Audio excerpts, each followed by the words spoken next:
And it looks like we are live. We're going to give Bawana Beast behind the scenes just a second to get our Facebook group in the stream.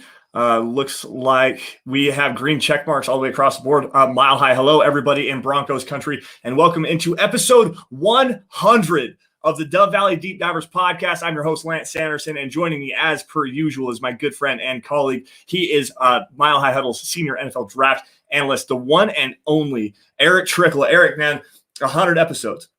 100 episodes. It's been a long ride. I'm not sure how I managed to put up with all of your nonsense over the past, 100 episodes of this show. But how we doing, man? I'm excited to be here with you. What's going on? Well, for you, it's more like past 90 because you missed quite a few. Oh, hush. Because I've been here for every single one, but yeah, you've missed some. So it's 100 episodes of the Dove Valley Deep Divers for Erick Trickel, anyways. Lance Sanderson, you still got a little bit. But I'm doing good. I'm excited to be here tonight. I mean, it was not the best week at work, but super excited to be here. Super excited to be celebrating this milestone that at one point didn't think it would happen. But glad we're here. Glad we're able to bring some enjoyment to some people out there in the world for a little bit. People from all over the world as well. I know we have people from Turkey. We have people from London, including James Campbell, who's in the chat right now. People from New York, Kansas, other people from Alaska, and then we have Wyoming represented by the one resident, Lance Sanderson. But I mean, it's amazing that we've managed to get this far and everything, and we've got a lot of fun stuff planned for you guys tonight, and so hopefully you guys will join us for it. And I just gotta say thanks for the congratulations from all of you guys. And David, I'm never wrong. No, you're never wrong. Just sometimes mistaken every now and again. No, it's really fun, guys. I think that quite honestly, this endeavor, when we first got started, it was kind of a hit and miss endeavor between me and Erick. We talked a lot over the course of the summer and 2019 about trying to get another podcast going that we wanted to put him and me together. We've been talking back and forth, and at first I was kind of hesitant about it. I'm not going to lie to you guys. I was really hesitant about it because Erick, I mean, I hold the highest regard for him as an analyst, and especially as a draft analyst and everything like that. I didn't necessarily know that I could hold a conversation with him, but as we've done this over the last almost 2 years now, I mean, we started in August of 2019, and over the last 2 years, Erick's become one of my best friends.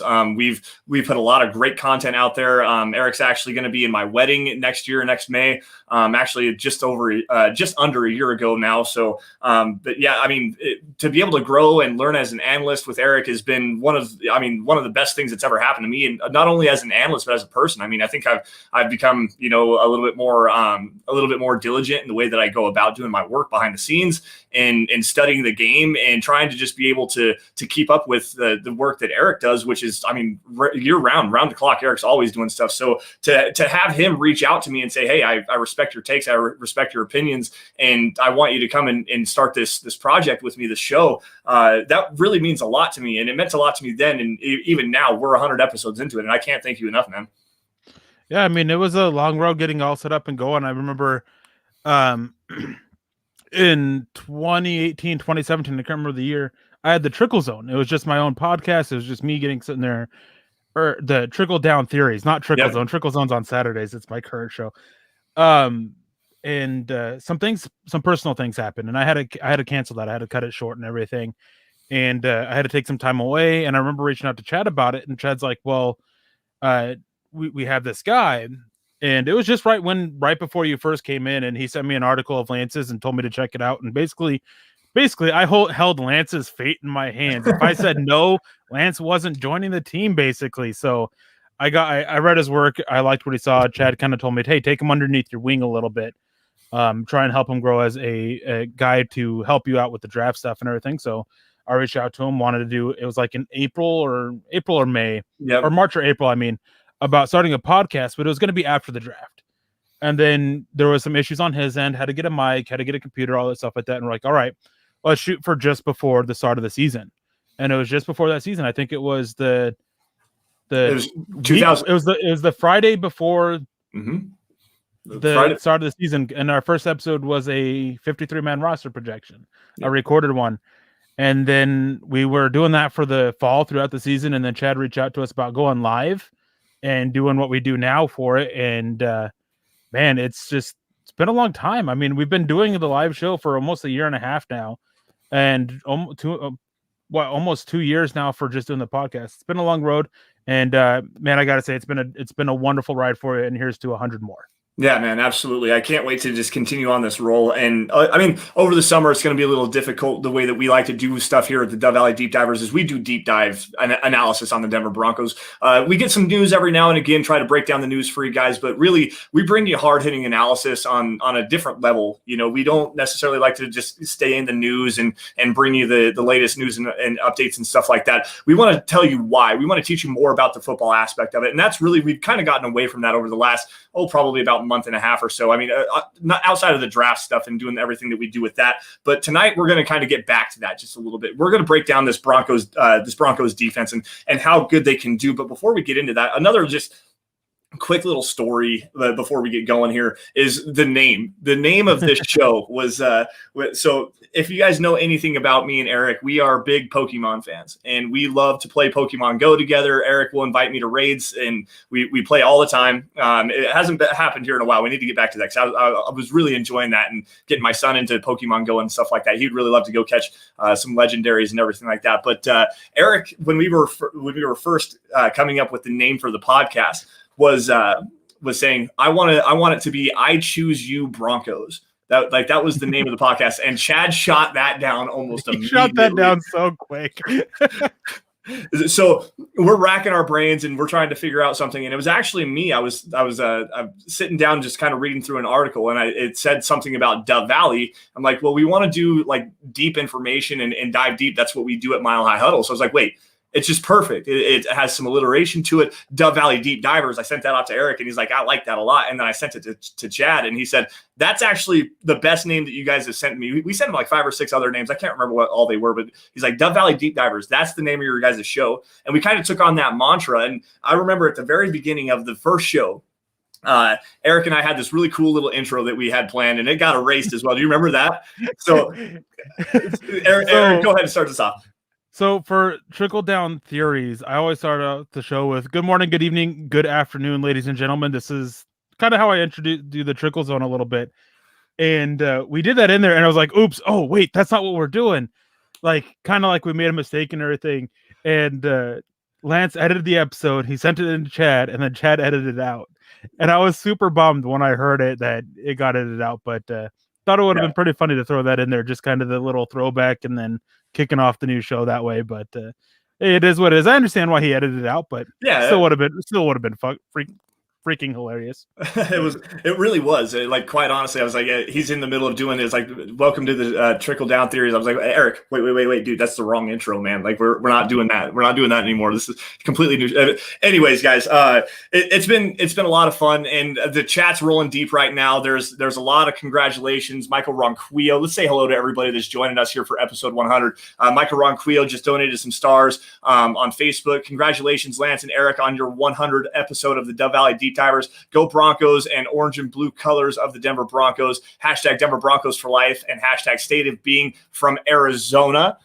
We've got obviously James Campbell in the group here as well. Garrett Ringy joining in on Facebook. Good evening, Broncos and Mile High Huddle. Let's see here. I've got Clee Torres. He says, I can see Kansas City signing Richard Sherman since they lost Rashad Breeland. I mean, that would make a little bit of sense. Tommy Brohana jumping in on Twitch. Got to show some love to our Twitch supporters here. Happy 100 episodes, guys. Glad I've been able to watch a lot of it and looking forward to all of your future shows. Well, Tommy, we appreciate you, man. Thank you for that. Aaron Medina here as well. Congratulations on 100. Dave Glassman, hashtag the 100th episode.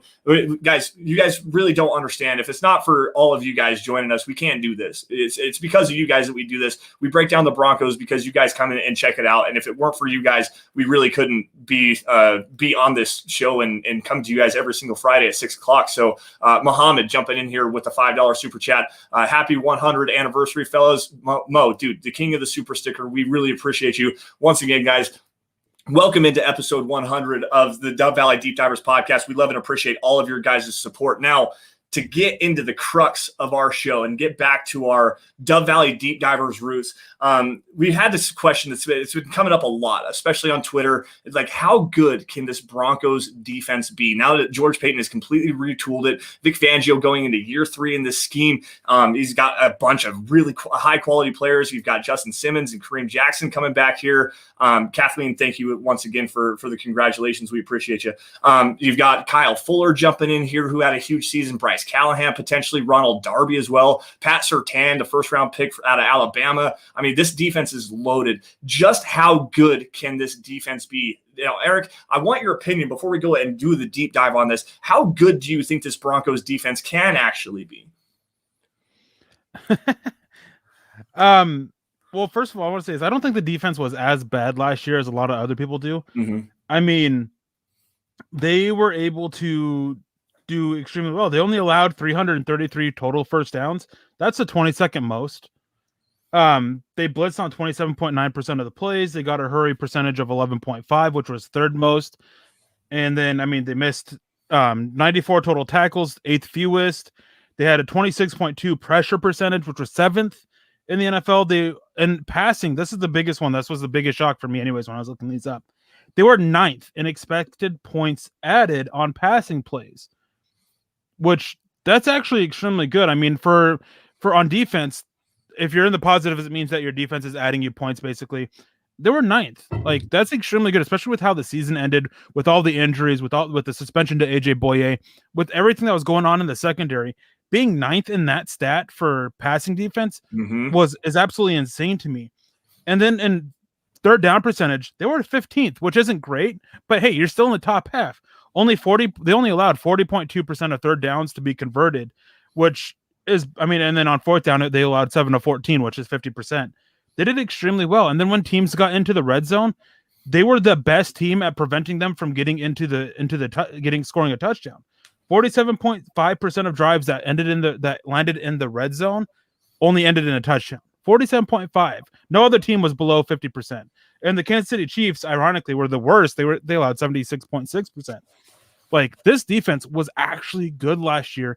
They just dealt with so many injuries, and the inconsistencies on offense just held them back. I mean, the worst thing about it is they had the third worst starting position. Teams average starting on the 31.9 yard line against this defense. That sets them back already. So they did extremely well. Now, you talk about into who they added. This is a team that's getting Von Miller back. They added Patrick Surtain. They added Kyle Fuller. They added Ronald Darby. They should be getting Bryce Callahan back. Like, this is a team that should be pretty lights out on defense this year. I mean, top 5 isn't out of the realm of possibility. Even top 3 isn't.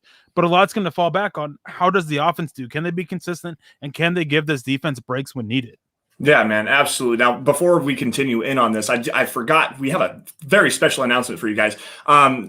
So if you guys are financially able to do so, head on over to huddleuppod.com, and that's our merch tent. That's where you guys can get yourself a hat or a t-shirt or anything like that. John, I'm going to grab this really fast. But the Dove Valley Deep Divers with episode 100 coming up, we decided that we were going to design a new t-shirt for you guys incorporating the hashtag state of being. Now, John, I'm going to let you kind of roll through this here really quick, but we've got this new t-shirt, the Dove Valley Deep Divers t-shirt, white with the blue and orange logo. And on the back, it's got the hashtag state of being in orange letters for you guys. Very special, very affordable for you guys. But tonight, to some of our Super Chat superstars, we are going to be giving away a handful of these this evening. So get your guys' Super Chats in. Any questions you guys want to ask or have it answered, let us know. Just hit us up. We appreciate every single one of you guys. But this new Dove Valley Deep Diver shirt, I wanted to get something a little bit slicker than this. I wanted to do a baseball tee that had some blue sleeves on it, but unfortunately, our website couldn't actually do that. But anyways, the new Dove Valley Deep Divers hashtag state of being t-shirt is up on huddleuppod.com right now. Get your guys's right now. And like I said, we'll give 3, 4, maybe 5 of these away to any Super Chat superstars tonight. So, but to get back to our conversation at hand here, I went and did a deep dive on Vic Fangio's defenses going back in his entire time as a defensive coordinator and head coach, 21 total seasons, and went and picked the top 3 defenses that he has ever had, including the 2011 49ers, 2012 49ers, and the 2018 Chicago Bears. And these defenses, the reason why I highlighted these is because I think this Broncos defense can be on par with, if not even better than those teams. Now, to break down the 2011 49ers here, they were fourth in total yards allowed, second in points allowed, and first in takeaways. They were first across the board in the running game and in total yards per attempt, and rushing touchdowns. They had 42 total sacks that year. And if you remember back, that 2011 season, that was when Aldon Smith was a rookie coming out. He was, I think, the 9th or 10th or 11th overall pick or something like that. He had 14 total sacks in his rookie year. That was also the same year that Von Miller was a rookie. So, I mean, and Von Miller had 12 or 13 sacks, something like that as well. So, I mean, this kind of projection here is basing this on, you know, these top three defenses. They also had Justin Smith and Ahmad Brooks that had 7 total sacks apiece. They had 23 total interceptions with Carlos Rodgers and Dante Whitner, who had 6 apiece, and then Terrell Brown had 4, and 20 total forced fumbles with 16 recovered. I mean, that's a very highly productive unit, and I think that this Broncos team can definitely get back on the par with that. Going back to that just a little bit, because Aldon Smith also the next year had 19 and a half sacks, led the league, I believe, that year. In sacks. So if with Von Miller coming back, Bradley Chubb on the other side, and then you got Shelby Harris and Draymond Jones in the middle, is 42, 50 sacks, something like that. Is that a feasible number for this Broncos unit? I definitely think it is. I mean, we're getting the development of Draymond Jones. We have Shelby Harris back, who's hopefully should be able to be healthy. We have 2 guys in Bradley Chubb and Malik Reed who should be able to get their pressures on their own, but having those guys on the interior, that's something that Von Miller hasn't really had consistently throughout his career, and now he has it. I mean, there's a reason why this defense is drawing a lot of comparisons to that Super Bowl winning defense that they had, because they have the interior pass rushers and the run defenders of Derek Wolfe and Malik Jackson. They have them replaced. They have DeMarcus Ware replaced. They have Von Miller still. I mean, but the Von Miller then is not going to be. Yeah. Anyways, they have the secondary. They have the pieces to be this great thing on defense. They just can't get tired out, and that's the biggest thing. And so I think that's perfect. That's very plausible. I think they have good depth, and they have a lot of versatility for them that are versatility on this defense that allow them to do different things to get pressure on these quarterbacks. And on that note, I mean, last year without Von Miller, with these injuries on the defensive line, with the injuries in the secondary, they averaged the pressure 26% of the time. That's ridiculously high for everything that they dealt with. So is it plausible? Oh yeah, that's extremely plausible. And I think that might be a little bit, not necessarily short selling it, but the potential of this defense, I would say, could be even more greater than that. And I do want to grab something from Michaela real quick. She said, "Sorry, I'm late." Hey, Michaela, you arrived here exactly when you were meant to arrive. Yeah, absolutely. We just appreciate you guys for joining. And she jumped in hot, coming in here off the top rope with the $10 super chat. Happy 100th episode, guys. Michaela, we appreciate you. We really do. And thank you so much again for joining us. Mo actually jumping in here with a pretty, astute comment here. 3 sacks a game for 17 games. 51 sacks on the season. That's completely doable. I definitely agree with that. It's all going to depend on the health. I mean, that's something that the Broncos it's a big question mark right now. With Von Miller coming back, he had that ankle surgery from last year, missed all of last season. Bradley Chubb still coming back from that second torn ACL. I think it's his left knee. Had a decent season last year, but wasn't quite all the way up to par with the both of them. And I mean, Malik Reed as well. Malik Reed is looking pretty good at OTAs from what I understand. So, and he's excited to play with Von Miller and Bradley Chubb on the field at the same time. I mean, this pass rush could be incredibly lethal. Now, going back to the interior of the defensive line here, Vic Fangio has always had at least one interior defensive line with 5, 6, 7 sacks. I mean, Justin Smith had it a couple times. He had Akeem Hicks in Chicago in 2018, had 6.5 sacks. Is 6.5 sacks for both Shelby Harris and Draymond Jones unfeasible? I mean, no, it's not. And I wouldn't be surprised if Draymond Jones pushes double digits. I'm not sure he gets there, but I think he'll definitely push for it, especially with 17 games, with how he closed out last season. He ended up with 3 sacks in the final 4 games or something like that. Yep. If he can carry that over, and I mean, that's when he started to show his development as a pass rusher or as an interior pass rusher. And we've said this before, 2.5, 3 years. That's how long it takes for interior defensive linemen to really break out. We started to see that from Draymond Jones. Can he carry that over? If he does, and he's able to play at this elite level, they're able to stay healthy on their defense, and the quarterbacks in the offense is able to help out the defense by moving the ball downfield, eating up clock, giving them rest. I can see him breaking 10. And Shelby Harris, I think that 6.5 is very feasible for him. Well, it's damn near been his average, quite honestly, going back for the last couple of seasons. I mean, he had 6 sacks in 2018. Had what was it? I think 5.5 or 6 sacks, something like that, in 2019. And last year, he even in a shortened season, he had 3.5, 4, or something like that. I don't remember off the top of my head, but still, I mean, even in only playing 12 games, he still had the ability to get after the passer and still knock the football down, which is probably his biggest impact at the line of scrimmage, getting his hands up in the air, even though he doesn't win those pass rush reps like you want him to, and is really that true interior disruptor, like an Aaron Donald or a Draymond Jones or a Chris Jones, anyone like that. He's still getting his hands on footballs at the line of scrimmage, so that's a big thing. It's a missed statistic that people don't necessarily think about. Like J.J. Watt, back when he was winning Defensive Player of the Year, he was getting 8, 9, 10. Shelby Harris has 8, 9, 10 almost every single season as well. So the front half of this Broncos defense is already well lined out. They've got depth. They've got great players up at the top side of it. They've got some good players behind him, and Alexander Johnson, Josie Jewell, maybe a little bit hit and miss, but still as a run defender, he's pretty decent. They went and bolstered that linebacker unit with Baron Browning. They're getting Justin Sternad back, who missed all of last season, who they brought in to be that coverage linebacker out of Wake Forest last year. So, I mean, this front half of the Broncos defense is going to be pretty stellar. Now, I want to pivot here and go back towards the back half of the defense, because something that is kind of a misnomer, and I was very shocked when I found this out about about Vic Fangio's defense. Everyone says that it's highly touted, and it is. It's a very difficult defense to go against, but it's very well known for creating a lot of turnovers.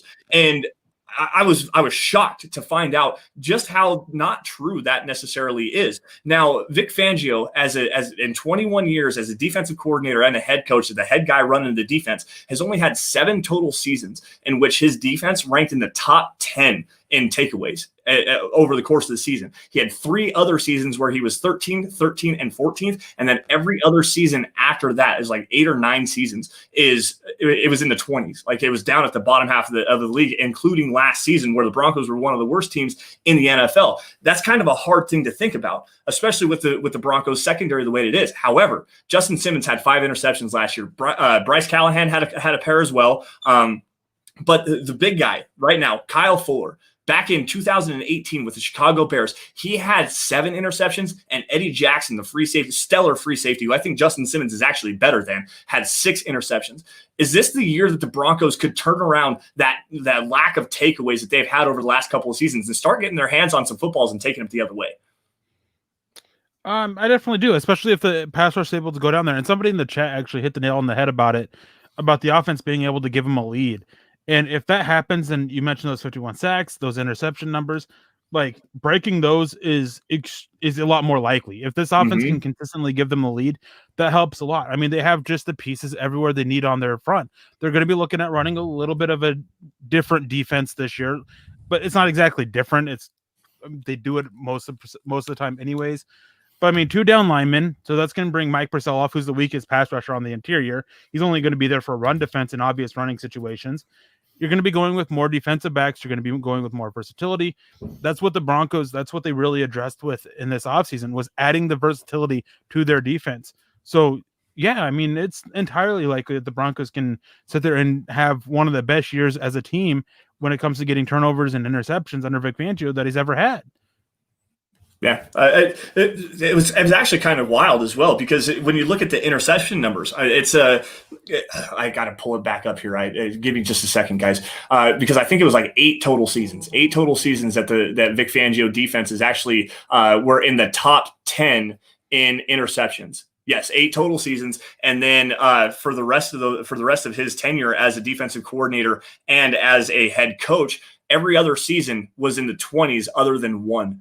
In the 20s in terms of interceptions. They had, the 2012 San Francisco 49ers they were 16th in interceptions. Every year after that, or every season other than those top 9, they were in the 20s or lower. So it's really kind of strange. And now that's a blanket statement. And I want to be clear. There's definitely a lot more context to that. What are the players like? What are the injury situations like? Obviously the Broncos last year, but everyone says that this defense, that Vic Fangio is a great guy as far as creating turnovers, and that's just simply not the case. So maybe we need to kind of temper our expectations just a little bit and understand what Vic Fangio likes to do. it seems like more often than not, his defenses, they give up a lot of yards, but they're always really low in point totals. Like they are always in the top 15, top 10 as far as points allowed, because again, they let teams get a lot of yards. They try to take the football away, but when it gets down into the red zone, they clamp down, especially in the secondary. And as Eric alluded to earlier in the show, they were one of the best defenses in the NFL. As I think they were actually the number one red zone defense in the NFL over the last 2 seasons. So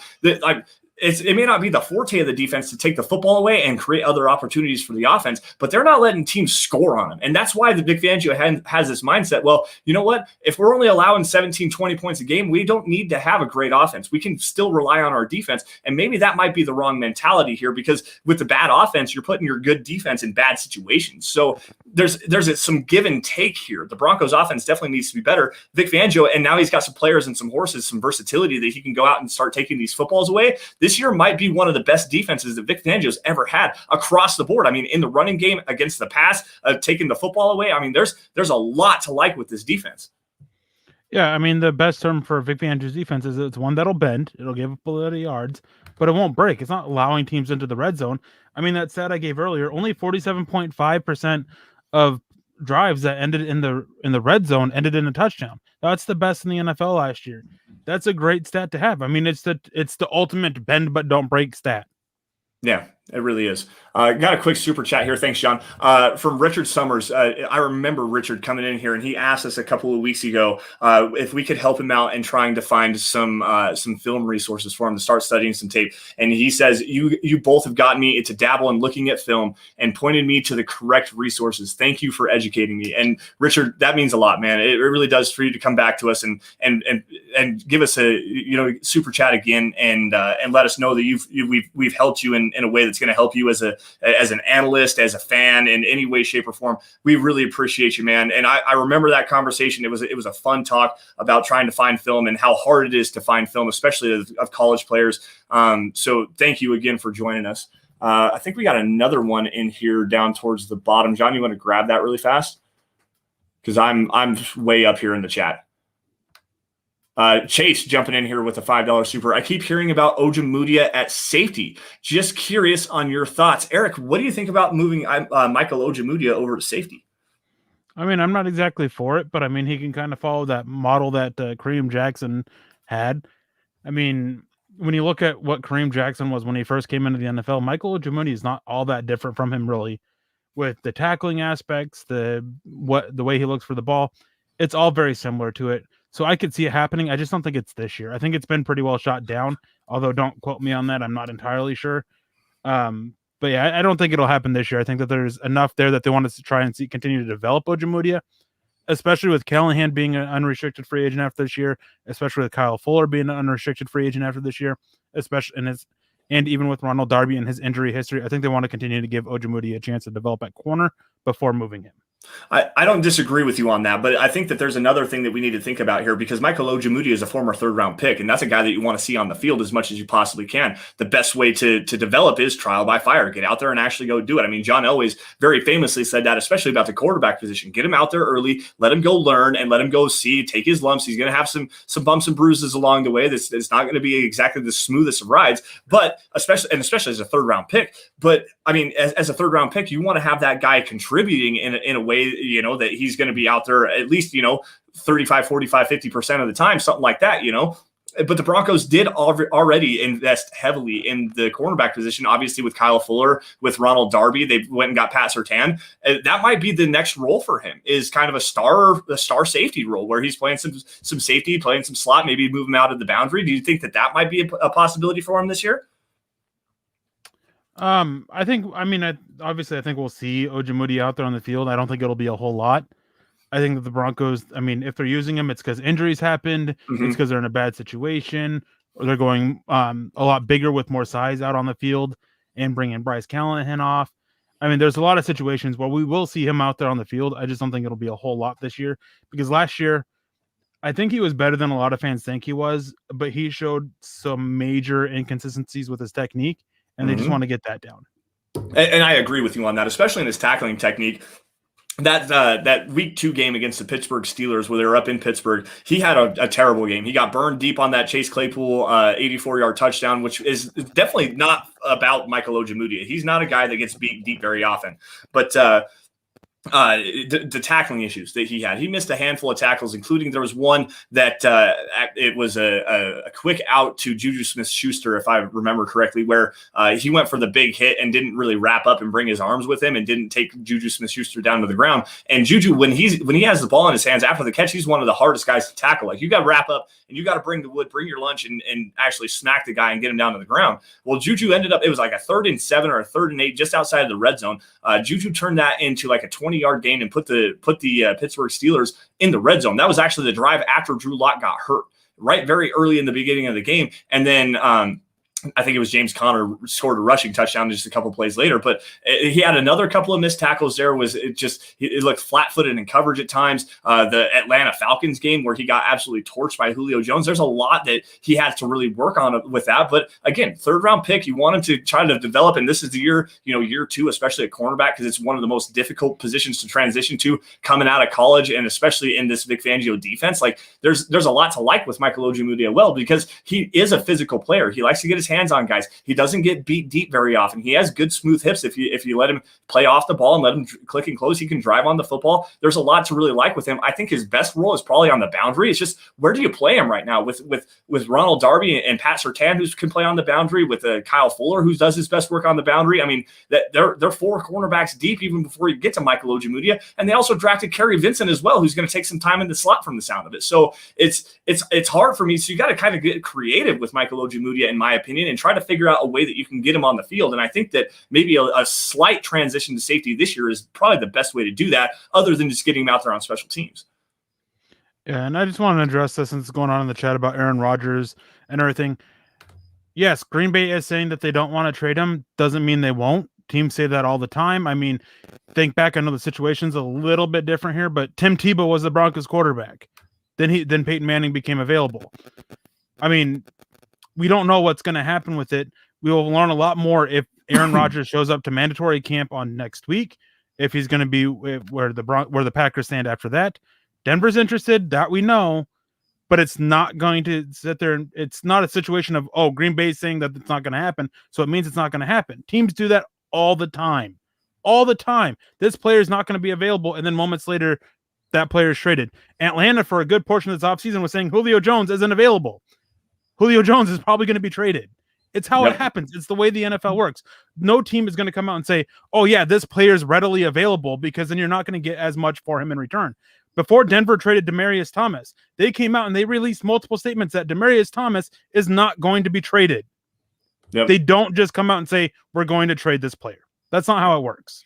Well, no, I mean, you got to try to save face at some kind of aspect. I mean, Aaron Rodgers has been playing for the Green Bay Packers for 16 years. He started 14 straight seasons. I mean, he's had some injury bumps and bruises along the way, broken collarbones and stuff like that, but which is unfortunate. I mean, but it's football. It's 100% injury rate. You're gonna get hurt playing football. But for Brian Gutekunst to say, well, yeah, we're going to trade Aaron Rodgers, all you've done is you've lessened the trade value that you're going to get for him. You're not going to get very much back, because unless it's just a crazy bidding war. But everyone knows you're going to trade him anyways. You're going to trade him to whoever you want to. It doesn't matter exactly who that's going to be. Like, you might, instead of getting 3 first-round picks, you might only get 2 first and 2 seconds, because everyone's going to be offering that. So you've lessened that trade value for him by saying that you want to trade him. Why would you do that? It doesn't make any kind of sense at all. And we actually had a really good comment here going back to Fangio's defense after that slight interlude there. Mo says, since Fangio's D gives up yards but not touchdowns, I wonder if it would be a benefit to play the non-starters until teams get in the red zone and then sub in the starters. Might limit injuries. The issue with that, though, is the non-starters are not starters for a reason. Yep. They're more likely to make mistakes. They're more likely to give up big plays outside of the red zone and lead to touchdowns. Mm-hmm. So you don't want to sit there and not start your starters because you want to keep them from getting hurt. I mean, I get where you're coming from completely. I completely understand. You want to protect them. You want to keep them from getting hurt. I get that completely, but the issue is that they're not starters for a reason. You don't want them out there being a starter, so to speak, because of the potential mistakes that they're going to make. Yeah, I mean, and I heard a crazy statistic the other day listening to the fan. I can't remember exactly what the context was, but I do know what the gist of it was. The Kansas City Chiefs lead the NFL over the last, I think it was 2 seasons, in touchdowns on first or second down of more than 20 yards. Explosive plays. If you're going to have your backups out there that aren't going to hold their responsibilities, or maybe not athletically gifted enough, or for whatever the reason, if they're not a starter, they're not on the field for a reason. And if you're going to put them out there against teams like the Kansas City Chiefs or like Darren Waller and the Oakland Raiders, or the Las Vegas Raiders, I'm going to do that forever, by the way. But anyways, like Henry Ruggs, and now you've got Josh Palmer in Los Angeles with the Chargers, and Keenan Allen and all those guys. There's a lot of high quality receiving weapons in this AFC West. If you're going to put your backup fifth, sixth, seventh string cornerback, or maybe not even that, let's just say third, fourth, fifth cornerback out there, and hold Kyle Fuller and Ronald Darby off onto the sidelines until they get across the 50-yard line, you're making yourself more vulnerable to those big splash plays, those big dynamic, huge touchdown plays. So I see where you're coming from with that. It's just a little bit backwards thinking, maybe big brain yourself out of that. But I respect the opinion. I definitely do. It's definitely a different line of thinking here. Pivoting here, Malcolm Brown jumping in here from up in Homer, Alaska with the $2 super chat. Happy 100, Malcolm. As always, man, you're one of the guys that has joined in with us every single show. You're always here saying hi. You're getting a t-shirt, dude. We're sending you a t-shirt for sure. I was hoping that you were going to be in so we could send you a t-shirt. You're definitely one of the people that's going to get one of those. So thank you, and we appreciate you. We really do, man. And after a short drive, if you want, I could autograph it. There you go. There you go. Let's see here. Dale Hendricks jumping in here with nothing to say, just showing some love with the $5 super chat. Oh, there we got something to say here from Dale. Hey, Broncos country from Palm Springs, barring injury, we should have depth to stay fresh, which should help in turnovers. Hashtag state of being, hashtag Denver Broncos for life. Let me just say something really quick on this. And I definitely agree with you, Dale. This is a great point. Something that's really going to help with creating more turnovers, it's not necessarily the health in the secondary. It's the health up front. Okay. Yep. So there's Nick Kendall, our colleague, and our good buddy, Nick Kendall, likes to say this word synergy a lot. Okay. Where everybody kind of helps each other, and pass rush is really the direct correlation to creating turnovers. Yeah, you need to have some health in the secondary and have some guys that can get their hands on the football and take it away and stuff like that. But really the big root of creating turnovers is that pass rush up front. If you can disrupt the passer, make him make some bad decisions, get rid of the football a little bit quicker than he wants to, that's the way you're really going to create turnovers. But I agree with you. Yeah, and going back to the chat a little bit about Aaron Rodgers, I see a lot of people talking about what it's going to be discussed and not getting into what it would take or anything. I'm just going to say is nobody has any idea what it's going to take to get Aaron Rodgers, because a player of his caliber never becomes available on the trade market. It's all speculation. Feel free to do that, but nobody knows one way or the other for sure, or anything like that. And then fun fact, we were talking about pressures earlier and everything, and people are talking about Bradley Chubb right now. Bradley Chubb had 57 total pressures last year, 8 sacks. It's like 6. 21 of those pressures and 4 of those sacks came in 2 games. Man, the Jets game is for sure. The Jets game for sure. Jets game and the Miami Dolphins game. Like, that's great that he showed up in those 2 games. But I mean, neither of the competition levels were that great. Before Mekhi Becton left the game, when he came back in, everything, Bradley Chubb was shut down during those ones. It wasn't until the second and third string offensive tackles that he really stepped up. And in the Miami game, I think they were down to their second left tackle, or they had to move the right tackle, or I can't remember what the case was, maybe. Like, I like Bradley Chubb. I think he's got potential still. But I mean, this is not a great thing when half your sacks and not quite half your total pressures come between 2 games. It just goes to show how often he was shut down in other games. And I mean, yeah, he dealt with a lot of double teams, but if you want to be a star pass rusher, you got to break through those double teams. Yeah, and that's something that it really did hinder his progression. He's coming off of that torn ACL, and I get that. I will never give. That's a reason. If you're injured and you're coming back from it, that's not an excuse. That's a reason. And it took him. Here's the thing: and Chase Woolner actually mention it. Can it be argued that Chubb was rusty from injury? Sure, it can be argued that, but his best game, 11 total pressures and 3 sacks, came week 4 against the New York Jets. Yep. And they were playing. That's a big sign right there that, hey, yeah, he's still probably rusty after that, But when you have only 2 games, and I think you only had like 4 games total, over 5 total pressures in a game, something like that. I can actually look it up real quick. Like he just was not consistently there as a pass rusher, and that's what they needed from him last year. Malik Reed, I mean, granted he wasn't that reliable of one, but no, sorry, only 3 total games where he had only over 5 pressures. He had 6 pressures against Carolina. That was the only other one above 5. Like it's just not consistent enough. Hopefully he takes a step forward this year. I think he will. I think we'll see a lot better Chubb this year if he's with the Broncos. I mean, I know there's a lot of speculation that he would be part of the Aaron Rodgers trade if it happens. Not saying it will. That he'll take a big step forward because the Broncos should be better on the interior defensive line, being able to help him out there, and Von Miller is back, provided Von Miller is able to stay healthy. Those 2 big benefits, I think those are the bigger areas to focus on as to why he was inconsistent last year rather than the injury.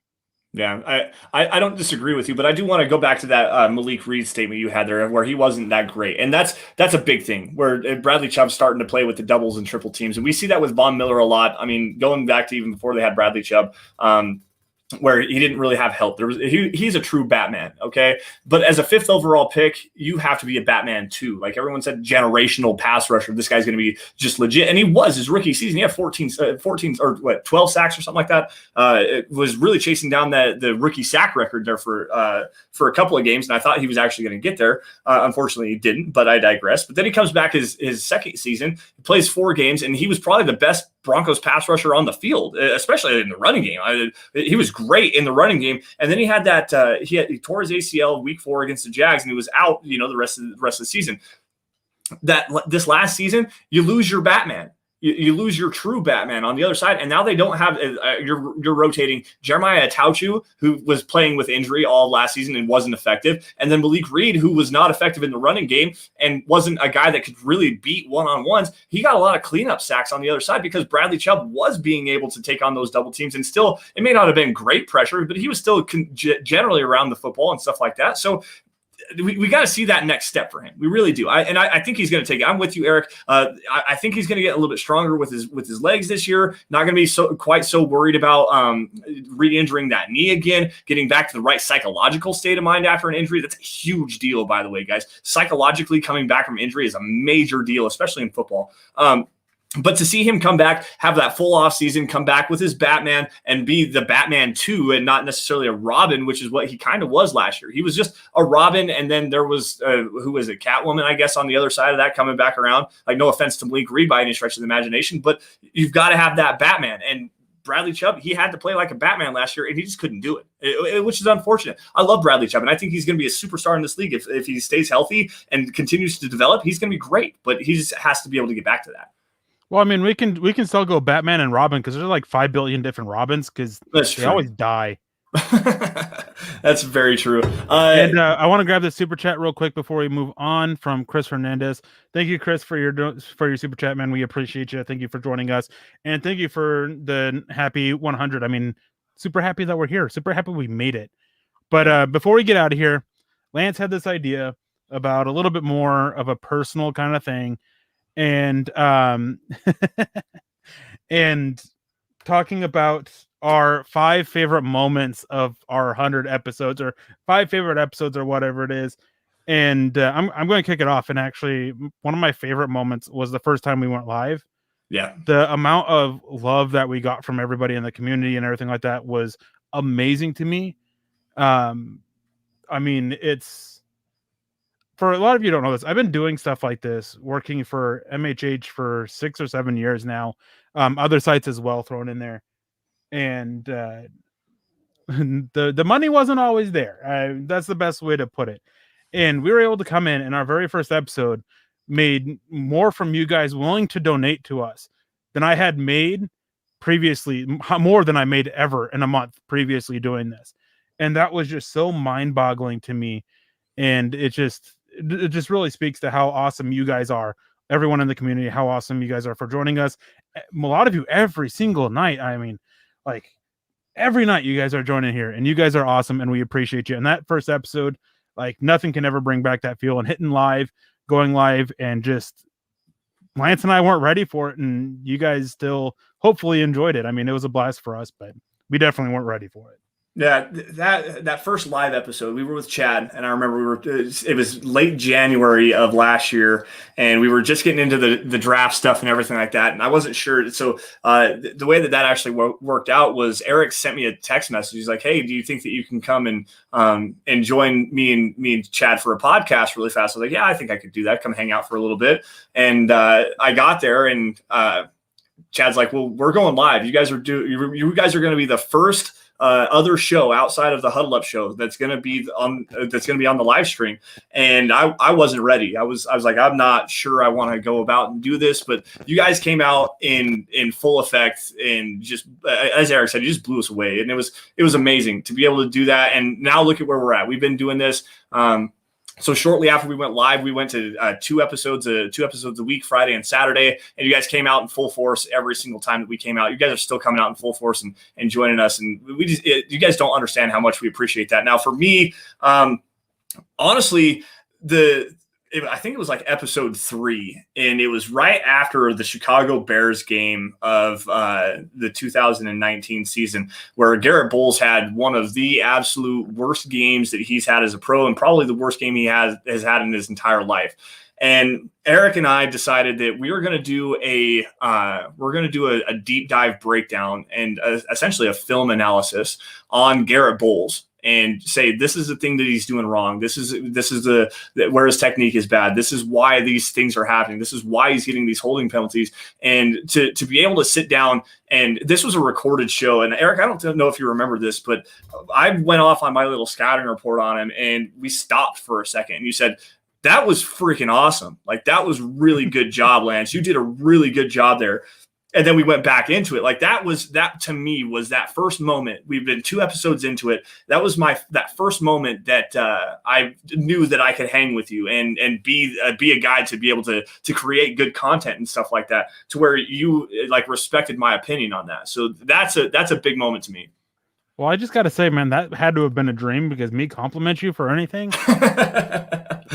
But no, I mean, James actually, he had my next favorite moment first. I want to grab Sharon's super chat here with $3. Congratulations on show number 100. And Thank we you, Sharon. appreciate that. I mean, again, it's mind boggling. We made it here. I mean, I think the trickle down theories, I think I only made it like 20 something before personal stuff came up. But yeah, James actually has it. I remember this episode. I was so red in the face of defending Garrett Bowles because of the development he showed after that Chicago Bears game. After the bye week, the play we saw of Garrett Bowles in 2019 was so good, and a lot of people just didn't care. I mean, they're still living in fear of the holding penalties, all this stuff like that. They didn't want to see the development of it, and there was a lot of things for that happened for that, and some of it got me in trouble. But I was red in the face defending him. I remember that I was heated. I mean, the chat was heated. Everything was going on. People were yelling in chat. It seemed like, but man, it was a blast. Like, one of my favorite things is that with my personality and everything, with how I am, when I get like that, I come off as very mean, and I totally understand that, and I try not to. But it's the passion that I have for doing this, for being able to watch offensive linemen, one of my favorite positions to watch and scout, and just being able to do what I do and talk about it and everything. Just my passion was able to leak out, which helped make me so heated. So I absolutely love that and love that episode. And I mean, it happened over multiple episodes, but there was one episode in particular. And it was a good time. We were doing a 53-man roster projection on that video, and we actually got in a little bit of hot water after that one. It was. I didn't think that. No, that wasn't the one that we made. Oh no, that's right. Yeah, no, that was later towards the end of the season where we. I remember that. It was a little over. It was about a year ago. Yep, it was. Because everyone. It was. When was that? Was that right before? I can't remember exactly when that was. Right before the draft or right after? Yep. Pretty much right before the draft, because everyone was saying that the Broncos needed to go and draft a left tackle because Garrett Bowles was absolutely trash. I remember that. Yeah. Yep. And we're like, no. The episode that you're thinking of, that 53-man roster where we went like 2 hours, 2.5 hours, however long it was. That's my favorite episode in general. My favorite episode. We got in so much trouble for going well over an hour. We did. After that. we got a long talking to about it, about how that's not okay. But I mean, we completely understand. We knew that we kind of figured we'd get into a little trouble for it, but we wanted to go in depth on our roster breakdown, on our 53-man roster prediction, and yeah, it was a good time. And I mean, sometimes the best things in life get you in trouble. Well, honestly, that was one of the best deep dives that we had done. We went through the 90-man roster and did a 53-man breakdown on who we think is, and we used a little bit of the stuff that you have with some people that you talk to. I was talking to some people as well, and we're collaborating a little bit of information and stuff like that. The things that we're seeing on Twitter, and it's like trying to create this roster. 2 hours, and the chat was with us the whole time, and you guys were phenomenal. I mean, we got into arguments with the chat, we got into arguments with each other, we got into arguments with everyone, and it was just it was a great just passion building moment, and it made me, that's another one of those things that makes you realize that these guys they're passionate about it, just about their opinions, and they want their opinions out there as well, and not to bring up bad blood or anything, we got into a big argument with one of our super chat superstars, and it was not good. Still, that show though, that show was amazing. Probably my most favorite episode though was the very first episode that we had Luke Polglaze, our good friend Luke Polglaze, on the show, and I got blown away by how little I know about football. And I think I know a lot, guys. I really do. You guys come and check me out every single week. I think I know a lot about football. When Luke came on and he started talking, we were talking wide receivers and running backs at the NFL Combine. And he watched, a handful of wide receivers, a handful of running backs. And we started talking about like Denzel Mims, and who else was it? Jerry Jeudy. We had Justin Jefferson, and he starts talking about how these route concepts are breaking down, the way that these guys are using their feet, using their head fakes, and literally breaking down how these wide receivers play the game. And I was completely blown away at how little I knew about the game. And then we've had him back on multiple times, and he's asked me questions like, how do you see this? Again, just to show that I think I know a lot, and maybe I do know a little bit more than I think I do. But to be able to have a coach, this guy's a college coach at Kenyon College, and to have him asking my opinion on what do you think about this coverage, what do you think this player is doing here, and having an open conversation with him, to be able to do that consistently, man, it's just great. And we got a couple super chats before we pick up on this discussion if we have some time. Malcolm Brown with the $5 donation says, which Broncos have the most potential to be NFL coaches? Now, this is difficult because not all players want to be coaches. Mm-hmm. But I think Shelby Harris has I think he has got the right mentality. I think he's got the technique down that he needs to. I think he could be a really good coach. I think Justin Simmons could be a really good coach, and Kareem Jackson as well. But the one that's probably maybe the most surprising is Jerry Jeudy. With his ability, with his route running, if he can learn how to teach other people that, like, he would be a phenomenal coach. It's just sometimes you got to learn how to teach. That can be the hardest thing for a lot of players. But if he can figure that out, he could be a phenomenal coach. Yeah. Like, I never thought about Jerry Jeudy. The first one that went to my mind was Justin Simmons, obviously. Another one, a veteran player that's played in the league for over a decade now, Kareem Jackson. I think that he has the leadership mentality and the voice and the John that you want out of a coach. At least for me, I want that kind of vocal presence to be coaching me, to like get in my face a little bit and show me the things I'm doing wrong, and essentially just chew my ass every now and again. I'd love to have that.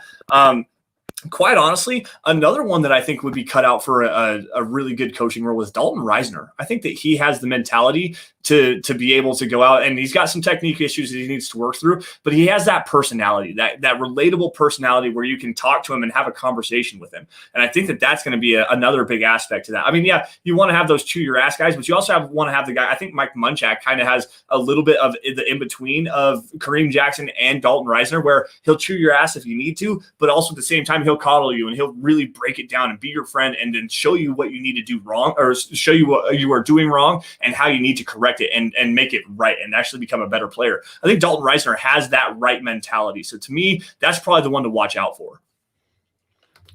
I think another one would be Graham Glasgow, really. Yeah. Mm-hmm. Yep. But moving on, we've still got a couple other super chats here. Chase Wellner with a $5 with a thumbs up. We appreciate that, Chase. You'll definitely be one of the guys who gets a shirt from us. Dave Glassman with $1.99. We appreciate that. We appreciate all of you guys who come up, liking it, sharing the show, all that stuff like that. We appreciate all of you. And Michaela Parker comes in with a $5 donation with actually a really good question. I heard it's hard drafting offensive line because it takes a long time to develop, and by then they will get paid if they are any good. Thoughts? It really depends. Sometimes offensive linemen come in right away and they just get it. Mekhi Becton, he came in right away. While there were issues, he was getting it. I mean, he was the second best rookie offensive tackle last year and probably a top 10 offensive tackle overall last year, if not top 15. And then Tristan Wirfs got it right away.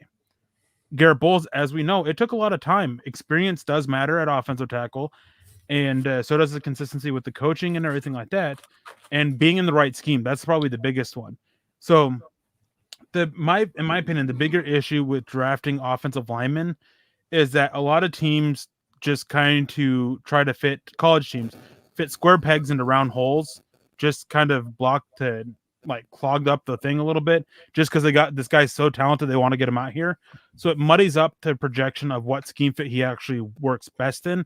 Guys playing zone that just aren't fitting his zone, guys playing power that just are better off in his zone, things like that. And I think that's the bigger issue than how long it actually takes for them to develop. But the issue with development is it's just such a huge jump from the caliber of players they're going against. Well, and I think a big part of this is going back to Garrett Bowles. It's very well documented. He has severe learning disabilities, and for him to understand that and to know that he needed to go and get that help, that's a big part of that. But as you kind of said, square pegs and round holes. I think a lot of what goes into offensive line play is not necessarily what they're and offensive linemen are probably the smartest players on the football field, other than quarterbacks. Like, you get a good quarterback, obviously he's going to know every single role, but offensive linemen, like, they have to know a lot about the offense, a lot of how to base their pass sets and stuff like that.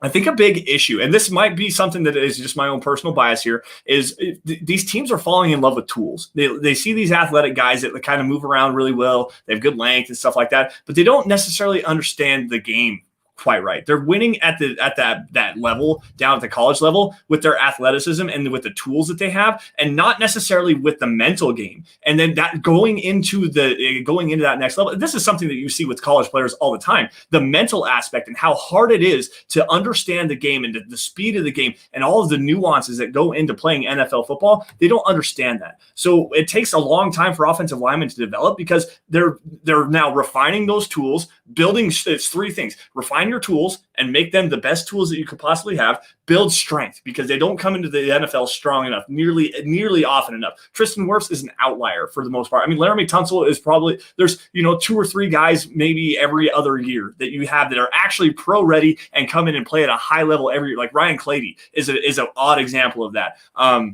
Ronnie Stanley as well with the Baltimore Ravens. Like, those guys, they're not strong enough. They can't hang with some of these veteran defensive linemen because they haven't been in that strength and conditioning system. But then the third and the biggest aspect of that is understanding the mental processing that it takes with you, and understanding how your sets work, how to use your functional strength, how to maintain your balance, and understanding what you're looking at, the twists and stunts and stuff like that. It's a very difficult transition to come from the college game to the pro game, because everyone's just relying on athleticism at the college level. They don't have to understand the strength and physicality and then the mental aspect of that as well.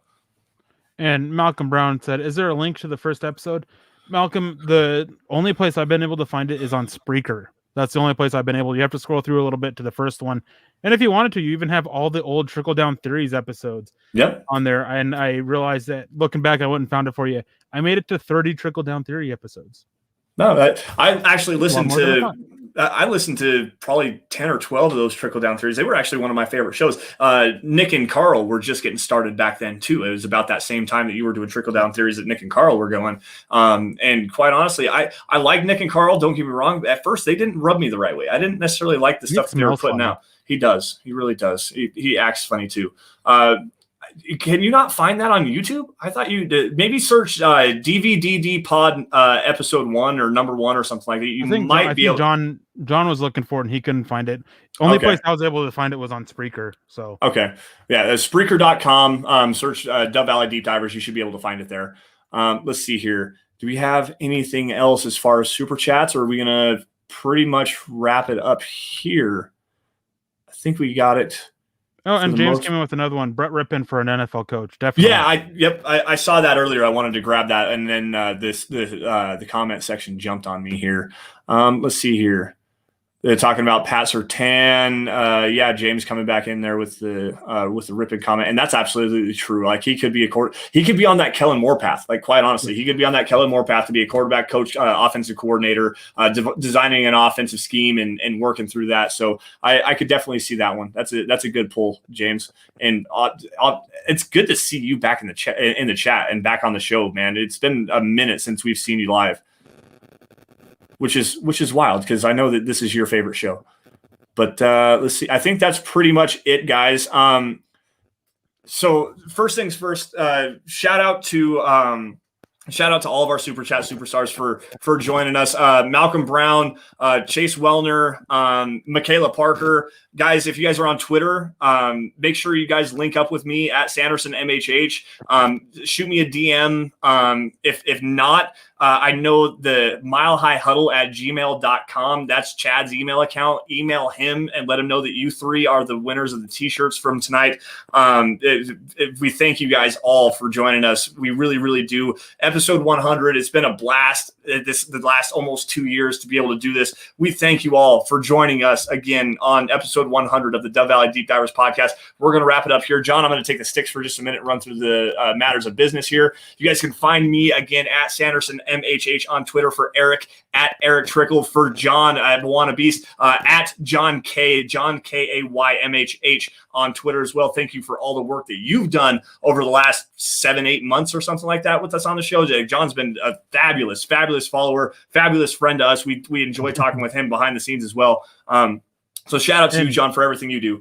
Real quick with John, I remember when on Mile High Huddle, when he first started commenting, I would always see his comments. I'm like, oh no, I don't want to deal with this. But getting to talk to John and getting to know him a little bit, awesome dude. And I'm glad that you were brought on, and I'm glad that we get to see you and chat with you every week, and for me twice a week on Saturday mornings as well. Yeah, I'm jealous of you for that. I really am. But anyways, guys, back at it here. While you guys are following on Twitter and whatnot, follow at DVDD_pod. That's the podcast account. Easiest way to keep up with what's going on with us. Also, let's see, where did it go? It's not in the right place. Maybe not. Never mind. At Mile High Huddle, guys. So that's the easiest way. At Mile High Huddle, that's the mother account. That's where you guys are going to get breaking news and analysis, opinion articles, film breakdowns from all of your guys' favorite Mile High Huddle personalities, including myself and Erick, but also Nick and Carl, Luke Patterson as well. Chad, Zach, the whole gang at milehighhuddle.com. That's where you're going to find all of your Denver Broncos news. So make sure you guys check that out. Follow at Mile High Huddle on Twitter as well. Let's see here. Facebook users, make sure you guys go to facebook.com/Mile High Huddle and click the become a supporter button. $5 a month. You guys get premium access, including the Trickel Zone and Kelberman's Corner. Now, Erick, are you doing Trickel Zone this week? Yes. Now, what do you got? As far as I know, it's until further notice, it'll be every Saturday again. I had my vacation. Unfortunately, this was such a bummer. We went on vacation. We went up to the big city in Anchorage over the weekend, and Sunday we were at the zoo and my daughter got sick. So that kind of was a bummer, but she's feeling good now. But yeah, every Saturday, and I can't remember what the topic is. I think we're talking about the 2020 draft class and expectations for them, I believe is what I have on the docket, but I'm not entirely sure. Well, the easiest way to figure that out, guys, facebook.com/Mile High Huddle. Click that blue become a supporter button and check out Erick tomorrow, so Saturday at noon Mountain Time. So 2 p.m. Eastern, noon Mountain Time for Erick. That's 10 o'clock in the morning, by the way. Guys, if you guys are financially able to do so, head on over to huddleuppod.com. Like I said, we've got the new Dove Valley Deep Divers t-shirt. It's a white t-shirt with the blue and orange logo, hashtag State of Being on with orange letters on the backside. We're giving 3 of those away to Malcolm Brown. We've got Chase Wellner and Michaela Parker going to be the recipients of those. But that's where you guys can get that. You guys can get our orange Dove Valley Deep Divers t-shirt. We've got hats. There's something for every podcast. There's something for just milehighhuddle.com, the State of Being hoodie. There's a coffee cup. There's a face mask. There's a onesie for your baby if that's what you're fancy. Anything for the guys, for the gals. anything you guys want. HuddleUpPod.com is a great way to support the show. And if guys, you are not financially able to do so, or not just not willing to do so, I mean, it's not necessarily everybody's, flavor of style and stuff like that to support podcasts or whatever. The easiest things you guys should all be doing by now is wherever you guys are watching this episode, subscribe. Subscribe to Mile High Huddle, YouTube, Facebook, Twitter, Twitch, Apple Podcasts, iTunes, anywhere you guys get your podcast content. Subscribe to Mile High Huddle. Like every video you guys see, especially on YouTube and Facebook. That's the greatest way to help us. It helps with the algorithm, gets us in front of a lot more Broncos fans, and it helps us grow. It really does. But the easiest way, the most organic way to help us grow is to share it. If you guys love the content that we're putting out here, it's a litmus test. If you love it, share it. Get it in front of as many of your friends and family as you possibly can, because that itself is the easiest, most organic way to help this show grow and get in front of as many Broncos fans as humanly possible. Because without you guys, without you, the fans that joined us tonight and join us every single week, we could not do what we do best, which is cover your Denver Broncos. Now, episode 100, we're going to wrap it up right here. Eric, before we get out of here, though, any last words, buddy? Yeah, I think we should try to convince Chad after like downtime, like maybe this offseason or something like that, to do like a little award show, because I know I would definitely have biggest nosed award 1. Oh man, the most Jabba the Hutt references is definitely going to go to you. Most Pokemon references probably going to go to us. Most hated is going to be definitely to us. I mean, most ums, huh? Most ums. Most ums, yeah, that's definitely me. That is most certainly me. I've worked so hard on that too, guys. I really do apologize. I know I'm terrible at this, but anyways, guys, no, thank you all once again. 100 episodes, and again, without you guys, we couldn't do this. We really couldn't. We love and appreciate all of your guys' support on Twitter, just here in the show, getting on us in the comment section of our articles. Like, seriously, if it's not for you, our lovely following, our great community, the people that we communicate with on a daily basis, we really couldn't do this. It's because of you that we are able to sit here on Fridays at 6 o'clock Mountain Time and bring you this good content. So with that, guys, thank you. That's going to do it for us tonight. You guys stay safe and take care. Have a great rest of your weekend.